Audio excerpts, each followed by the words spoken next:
Right, here we are down at the table. We've got the Steamcrave Hadron 220 dual 21700 mod. It's got a Yihi chipset in it, this one has. We've also got the backpack here to show you today. So no thumb cutouts, and we haven't got a flip style as per normal on usual Steamcraves, and we've also got no thumb cutouts on that particular one. Right, inside you'll find a nice little silicone dual 18650 adapter thingy there. You also get some O-rings which you can put around your 18650s to help make it sit a little bit snugger. There's also this little bag of O-rings and a little plug that you put in the back of the device. I'll show you that a bit later on when you've got a backpack not on it. We've also got micro USB for firmware updates, charging on the device, little sticker, pull out instruction manual there, and little notice there about what I was saying about the O-rings and your 18650s. Right, the backpack, you get your backpack inside. You also get a larger screw and a smaller screw, 4 little O-rings, 4 or 5 little O-rings there, and you get a little set of instructions for installing that as well. Right, here's the device then. Right, let's do some measurements first I think. Right. Let's do the width. We've got 48mm. This way round, we've got 38.5mm. Top to the bottom, we've got 99.4mm. So it's quite a tall device. It's quite a big device altogether, really. But there you go. Quite substantial, this one. Right, on the top, is that sprung loaded? I think it is sprung loaded. The 510, but it's very stiff. This plate I measured, I think it's about 32mm actually. Let's just get a little confirmation of that.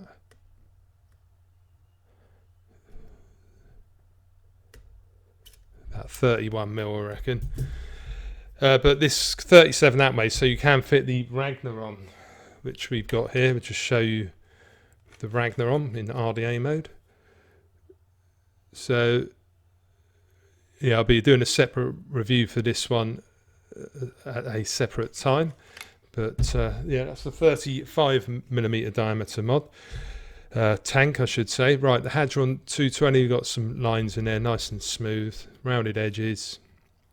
Steamcrave on the other side. On the bottom, a couple of vent holes on each side. Just pull that back, and that opens your battery port. So we've got positive and negative. While we're at it, let's get a couple of batteries in. I'm using some Molicel P42As, positive down, negative down. On a spring there, we've got positive, negative on the looks like that's silver plated contacts there, maybe, or stainless steel. Push that down, it should just clip into place just like that. Right, a couple of screws there and a couple of screws there as well. 5 clicks turns it on then. Steamcrave logo.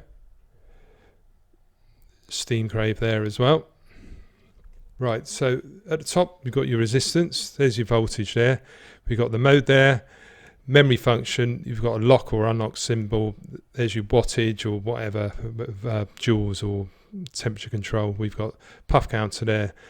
Standard powerful or soft, that's basically your preheat. Battery marker there, just one battery marker, and there's your voltage left in the actual batteries, I do believe, which you can't see very well on here. So with this particular one, you press down and you can go through standard, powerful, powerful plus, soft, standard. If you press up, you can go through your memory. So you've got memory 1, memory 2, memory 3, memory 4, memory 5, and you can adjust your wattage or whatever. If you just press the mode button in the center, you can select your wattage and then go up and down on that value, or you can press again. You can use stainless steel 316 in joules, stainless steel 316 in Fahrenheit. What else we got there? And then back to power. Right, 5 clicks brings you into the other part of the menu. So you've got your system off there. Manual TCR, so you can put your TCR values in up there. You can change Celsius or Fahrenheit there. Standby time, I've got it set 3 minutes, but you can put it down to 10 seconds and then back to exit.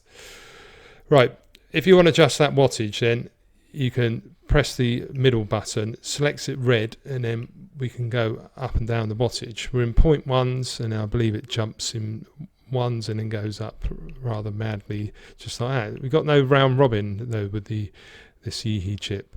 Like I say, we've got 0.1s all the way up to more or less 100 watts, it looks like. Right, press the fire button and that sort of resets it, takes it off of that mode. Right, if you want to lock it, 3 clicks and you can just see the lock symbol comes there. So nothing will work apart from you can actually use your fire button, so all the other buttons are changed.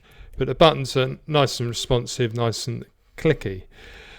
But basically that's for how the actual mod behaves. So let's do 5 clicks just to turn it off, press system off, and then we got bye-bye. Right, let's have a look at the back then. So we do get this silicone plug thing here, which will come off. You also get your little hole there, that's for attaching the backpack, and let's do that now. Right, so here is the Squonk backpack. So this holds, I do believe it's 18 ml of juice, if I'm not mistaken. So we've got threaded section here with some O-rings on, so it's much like the topside idea. Fill your juice through here, do it up, and then we've got 4 screws, 4 Phillips screws there, so you can take it all apart and give it a good clean if you want. A couple more screws on the back here. Right, so backpack, easy to do. Good idea to get rid of that juice, but we just plug it in here. We've got, this is like a, not sure what it's made of, like a plasticky acrylic piece. So you can click it on like that. The long screw goes in through here. Don't do it too tight yet. Get your other screw. This is the tricky part. You've got to try and get it into there. As ever, it's a bloody art to show you on camera. Right, get that nice and tight. Get this one tight. Usually goes to about 3 o'clock, 9 o'clock, just like that. Right, this Squonk backpack, basically you fill your juice in it, get your RDA on top, and then you just see here we've actually got a pump action going on here. I'll put some footage up of the actual Ragnar on there of it in action, but basically you just pump down and then it squirts out 0.4 of a ml of juice, and you keep doing that until you need to fill it again. Unscrew that, fill, job's good, and attach your RDA on top and you're ready to go. Right, we're up top with the Hadron mod by Steamcrave. What do I think of this little beast then? Well, it's quite a large one, as you can see there, and there's a bit of weight. When you put a couple of dual 21700s in any device, you're going to get a bit of weight to it, and this is no exception. So this probably isn't going to be your out and about for those of you that don't like heavy things in their hands or whatever, but it's not too bad. That's it in my hands. I've got like medium-sized hand. Nice bit to grab hold of, but yeah, it's all very well put together. I like the finish on here. I don't think it's the most pretty mod I've ever used, in all honesty, but it looks pretty good with the Ragnar on top, though, I must admit. But it is a little bit rectangular and a little bit insipid, a little bit boring in my opinion. But we have got a nice screen on here. We've got colours on there. You've got your blues, yellows, proper bright display on it, which I really like.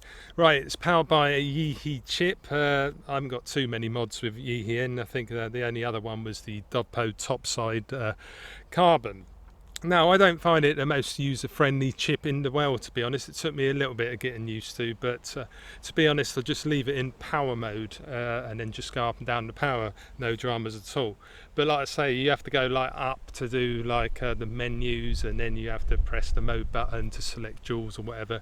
And I don't think you can have, with the menus, as far as I could find, you can't like have one thing on joules and another on wattage. It just seems like the menu is just set to like all 5 are like on wattage or joules or whatever, but I might be wrong, but that's just what I found with it. Yeah, not the easiest menu to navigate in my opinion. But right, what else should we talk about? Right, the backpack, I haven't got it on at the moment. I'm out and about, and I prefer using this mod in regular mode, because when you do put the backpack on, it is a little bit like a brick in my opinion. It works very well though. The actual Squonk part of it works very well.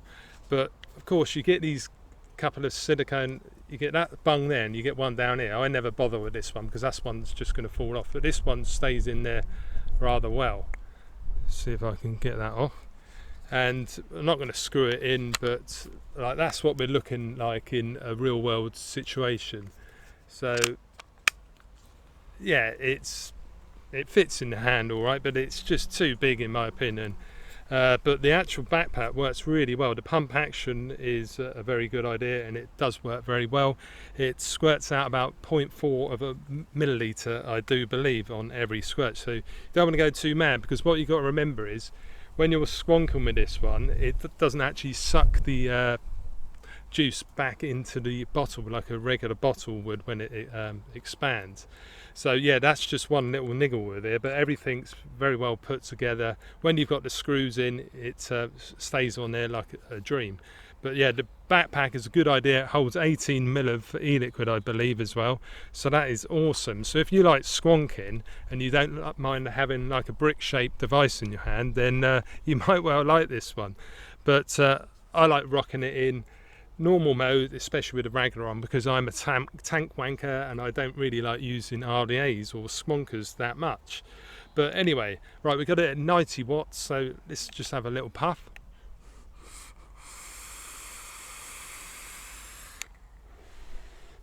And it hits really well, this one. Of course, it's a Yihi chip, so they're renowned to be very good chips. I prefer DNA myself, but it does work very well. Let's just put it up to 150 now, because the Ragnar can handle some serious wattage. So here we go.